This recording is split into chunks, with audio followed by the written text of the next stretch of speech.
misión chaqueña. Cuando él estaba estudiando en la escuela, ¿no? Para terminar la primaria y también estudiar para ser un predicador, todo eso, en la Biblia. Entonces yo nací en la provincia de Salta. Claro. ¿Y después vinieron y se instalaron aquí en Ingeniero Juárez? Después vinieron a Juárez, nació una de mis hermanas acá, después volvieron a San Andrés y así anduvimos por todos lados. Porque cuando éramos chicos, porque se trasladó, porque no teníamos nada que comer, entonces tenían que ir al pueblo, porque él era carpintero, todo así, de todo para que no nos falte. Un lugar se llama San Andrés, que fue la segunda localidad que se instaló la iglesia anglicana por el año 1927, o sea, esa fecha se hizo terminó de hacer la iglesia.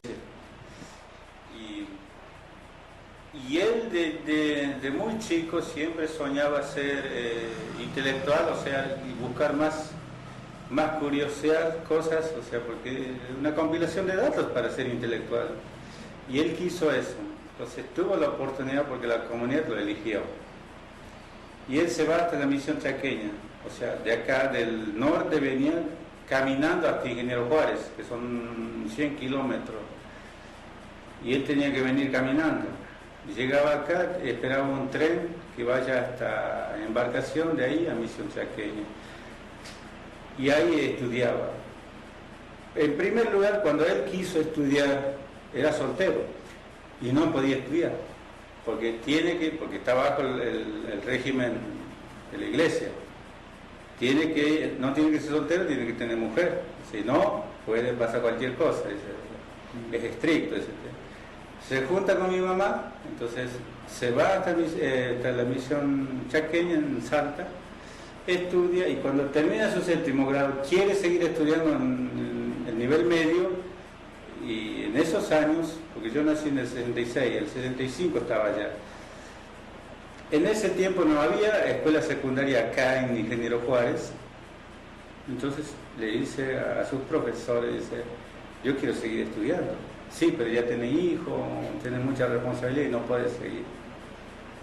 Pero tal es así que él siguió, porque al lado de él tenía a otro pastor que se llamaba Alberto González.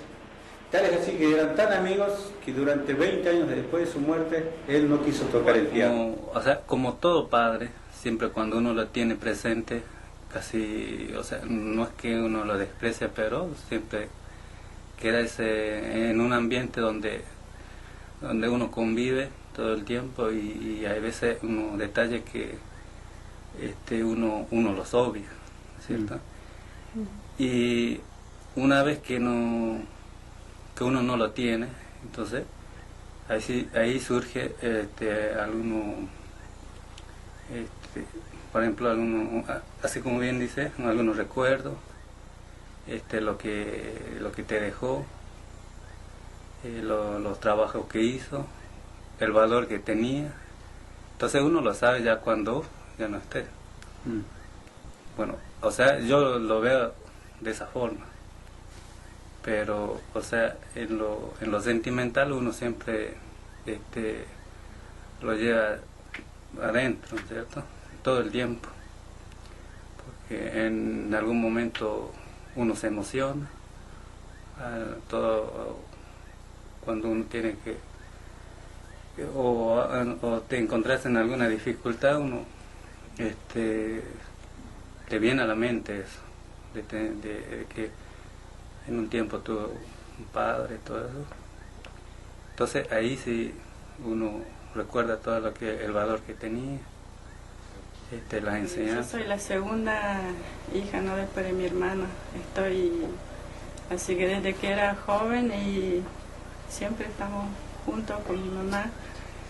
Pero él casi está con nosotros, pero siempre le gusta viajar. Cuando éramos chicos en San Andrés, le tocó trabajar en obraje, que le dicen cortar poste, todo eso. Era él encargado todo. Entonces casi por ahí a la noche veía a mi papá. Pero siempre nos traía cosas dulces, nos traía leche, lecherita, eso siempre esperamos, por ahí nos quedamos dormidos y mi mamá nos despertaba. Así. Trabajo hace varios años en una fundación que se llama Sociana, que tiene dos áreas importantes de trabajo, uno de tierras y la otra educación indígena. En realidad lo de educación lo vemos más como un trabajo de apoyo a la identidad propia indígena. Fue a través de ese trabajo que llegué a conocer más a Juan. Lo conocía antes, justamente estuvo en nuestro casamiento con mi señora en el año 90, en Salta, fue representante en Wichí, así que desde ese momento le conocía a Juan. Bueno, yo conocí a Juan en el año 72 en Misión San Andrés, donde él vivía con su esposa y con sus hijos hace muchos años, y teníamos una relación que fue progresiva, ¿no? Primero era una relación así de vernos, de conocernos, de ver quiénes éramos. Yo quería descubrir al pueblo Wichí, y para mí fue un encuentro muy importante, y ellos también, y Juan, ver quién era este personaje, digamos, que llegaba a San Andrés. Yo lo conocí, 15 años atrás más o menos a él. Y él era un hombre, desde que yo lo conocí, era un hombre muy comprometido con su trabajo, con su ministerio, con el servicio a Dios, que es lo que más le gustaba, ¿no? Y dentro de ese servicio a Dios, era el servicio a los demás, sobre todo buscando el bienestar de su gente, de su pueblo wichí, ¿no? Entonces él era un hombre comprometido con eso, con el servicio a Dios y a su propio. Yo a Juan lo conocía como un pastor, digamos, que trataba él de transmitir, digamos, la religión a su gente conocida, a su gente de su raza, digamos, y siempre se preocupó para que sus hijos especialmente avancen culturalmente. Era un hombre muy agradable, con el que se podía hablar bastante, capaz de hacer buenos escritos, que seguramente la familia debe conservar algo de Desde que eso. yo nací, abrazó el Evangelio hasta que murió. Y toda su vida se dedicó a evangelizar.